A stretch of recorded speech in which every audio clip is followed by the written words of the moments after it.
welcome to my channel, Art with Zay. I'm Zay, and today we're going to be doing some paper flower art. So to begin, you're going to need an 8.5 by 11.5 inch canvas. Don't quote me on those inches, it's somewhere along there, but I did get it at Michael's, very inexpensive, and I know the Dollar Tree also sells some. So you're going to need to hand paint that canvas your primary color, which leads us to our cardstock. You're going to need one pack of your primary color, which should be a darker color. Today I'm doing gray. So I am going to hand paint my canvas gray as well. And then you're going to need a second pack of cardstock paper in your accent color or whatever your customer's favorite color is. And for me, it's going to be pink. I have this pack here so that way you can see what they look like if you go to Michael's to purchase them. The pounds and the inches and stuff like that.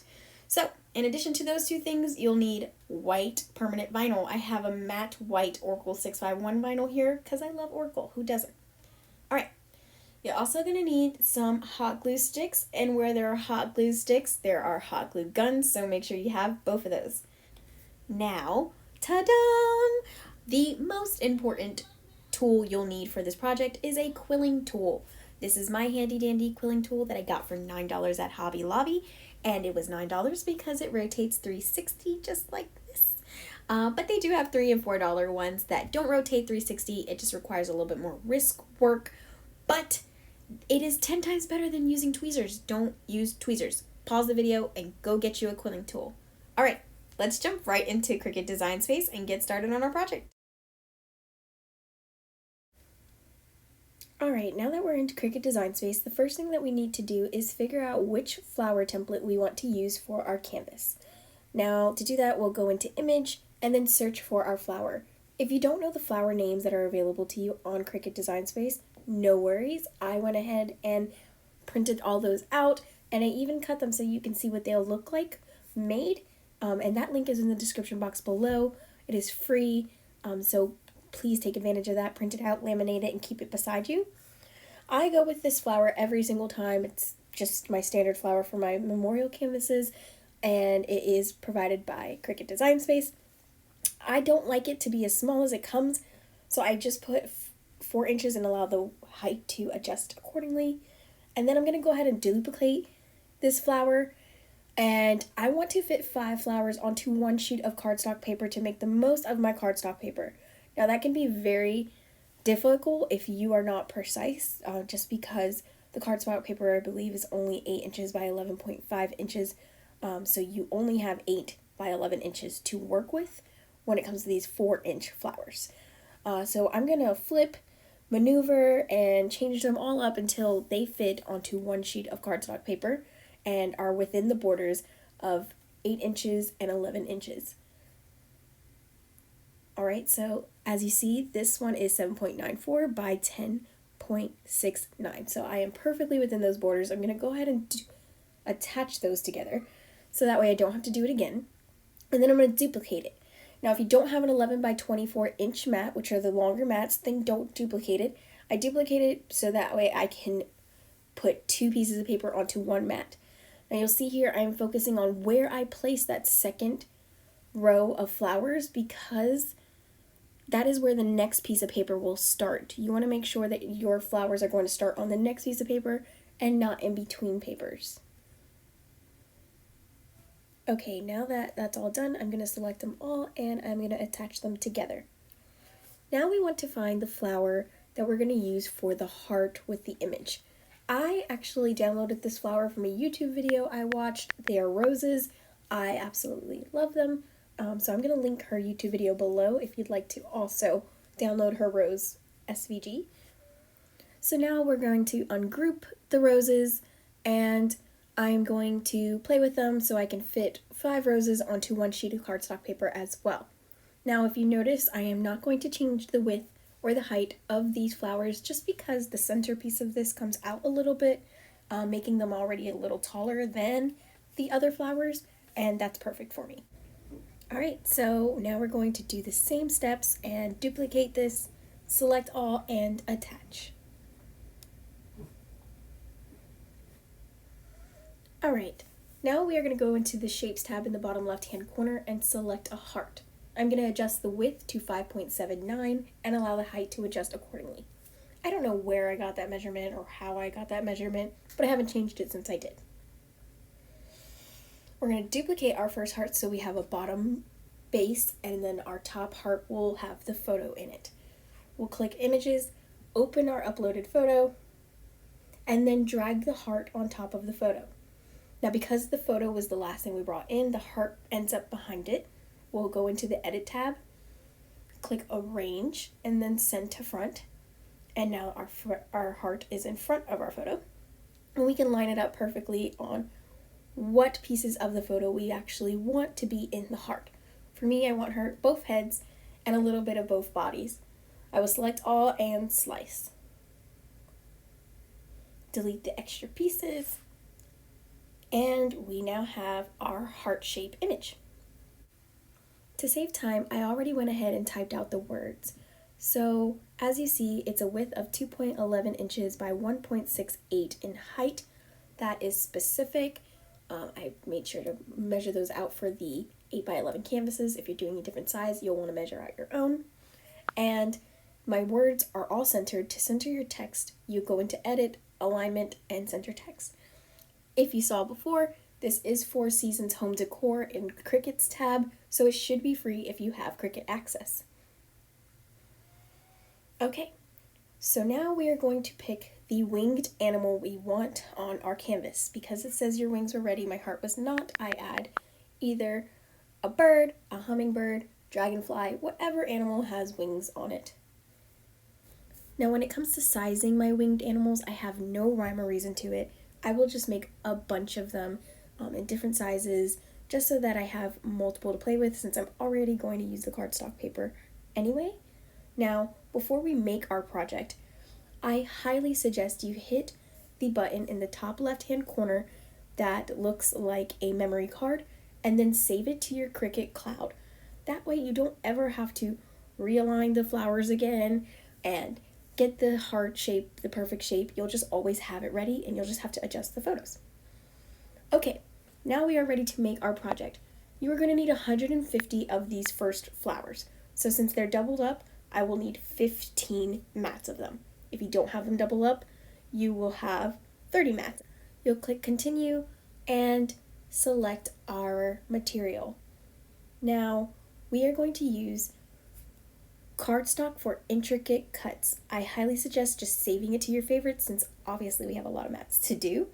I always do more pressure because my blade is kind of dull, so don't mind me. If you have a great blade, you don't have to apply more pressure. Alright, as you see here, I am lining up the first sheet of cardstock paper. If you look closely, you can tell that my first cardstock paper is not lined all the way to the top. It's purposely like that, and it's not also aligned all the way to the side, because Cricut does not use that space. I don't know why, but if you look on the page where we changed the numbers, you can actually zoom in and see how much space is going to be between. So now I'm going to line this one up perfectly to the other one, and if you can see, it's kind of hard to tell, but I actually marked my mat with where these pieces of paper should line up to be perfect for cutting. I'm going to use my brayer to just make sure that my papers are down. If you don't have one, just push on it, rub it, it's totally fine. I didn't have one for a very long time. And we're going to go ahead and insert them. This is what the flowers look like once they are cut. You will slowly peel off the top outside layer. It can be fun sometimes, especially when you get them right. You see how I almost missed that corner. My paper should have been over to the left just a tad bit. So then you'll just pull up, and usually they kind of spin right out, just like that one. This one's giving me a little harder time because this mat is not that clean, and my blade, again, is not that sharp. Once you have that excess paper removed, you're going to slowly peel up your flowers. I use the little spatula tool. As you see, some of them are already coming off because my mat is just so terrible. But if you have a good mat, you will need to use your spatula tool, or maybe even your scraper tool, something that can get underneath the flowers and gently get them off the mat. To save time, you will not see me cut out the roses that I already did in the back. What you do need to know is that it is 3 mats for the 11 by 24 inch mats and 6 mats if you have the smaller one. Now to roll a paper flower, you will insert it into your quilling tool and then fold in. And you'll begin to roll up the flower. Now, I don't know if that's the end or the bottom to you, but the bottom of the flower I hold with my finger, my pointer finger, and I roll so that way they all stay aligned. Now, that's not a super important part, but it is relatively important. So, if it's not perfectly straight, that's okay. Just try to get it as straight as possible. Once you get to the end, you will take your hot glue gun, put a little dab of glue onto the bottom of the flower, and then quickly fold over that last little hanging piece. And I say quickly because if you hold it with your finger, you will get burnt. So a quick tap down, and then I place it usually on cardstock paper, but today I'm doing it on my mat, and you will see why you don't want to do it on a mat, because you'll have to keep scraping all the glue off. Now normally when I'm rolling my paper flowers, I have a bucket, all my tools, and I sit in front of the TV and watch a movie while I do it, so it goes by pretty quickly. Once it's all put together, I like to play and move my petals around just to make it a little bit more realistic, and there you have it. So here's the cardstock paper that I forgot to use. Once I have all my paper flowers rolled up, I go back into Design Space and I print out the image. Now I do this after the flowers are rolled up because sometimes I don't want to roll flowers, or I take a couple days to do it and I don't want anything to happen to the image in the meantime. So you'll print it out on your printer with A5 paper size and matte paper type. Once that is printed, you want to cut out your words. And I cut mine out on white just because it's more vibrant against my dark gray background, but you can choose whatever color you would like.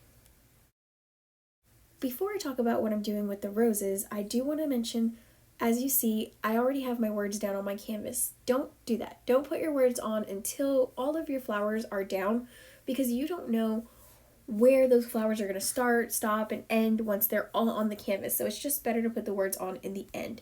I will end up removing these words and replacing them. Okay, so back to what I'm doing. I am taking the roses and I am hot gluing them to the bottom side of the heart-shaped image. I am going to do that all the way around. I ended up with 26 roses. You can end up with more or less depending on how close or apart you place your roses. I like my roses to be touching, but again, that's personal preference. Once all of the roses are around the heart, you'll want to place it in the center of your canvas, but do not hot glue it down quite yet.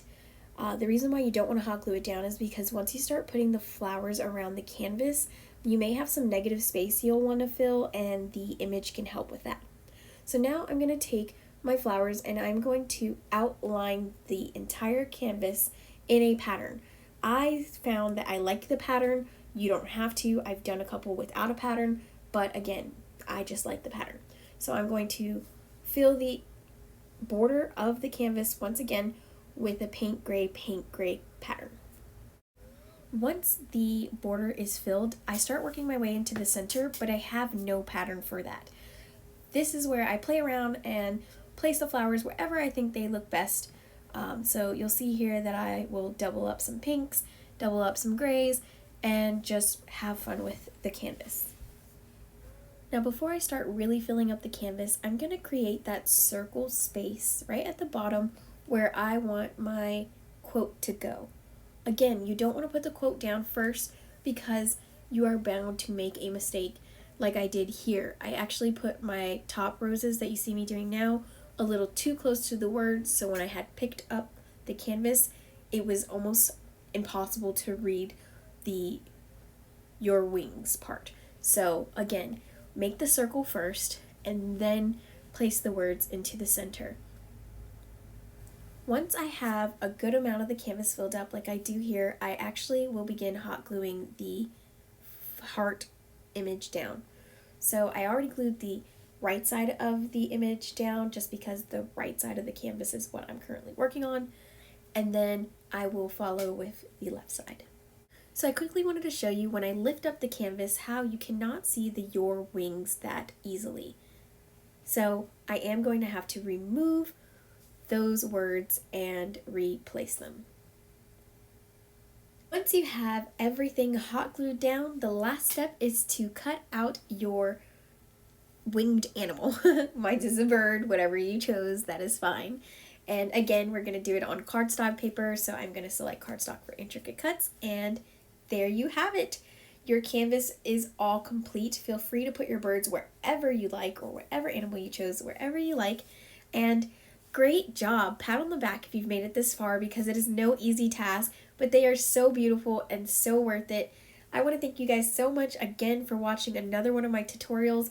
If you have any recommendations on what you want to see me do next, put it in the comment box below. Don't forget to like and subscribe and share this video with all your other Cricut friends. Have a blessed day, everyone.